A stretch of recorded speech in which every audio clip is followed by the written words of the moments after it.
అంతము లేని రాజ్యంలోనికి మనం వెళ్ళాలంటే మనము మారు మనసు పొందాలి, బాప్తిసము పొందాలి. ఈ రెండు పొందితేనే యుగ యుగాలు కూడా దేవుని యొక్క రాజ్యానికి మనం వెళ్తాం.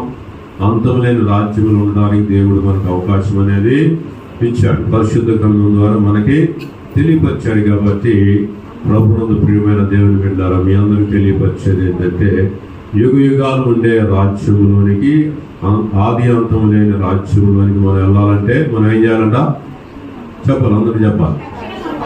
రక్షణ అంటే ఏంటి?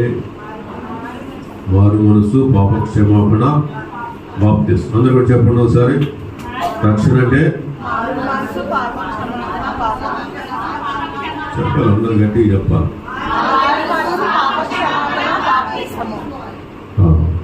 రాజ్యంలోకి వెళ్ళాలంటే ఏం చేయాలి? మారు మనసు, పాప క్షమాపణ, బాప్తిసం పొందుతాం.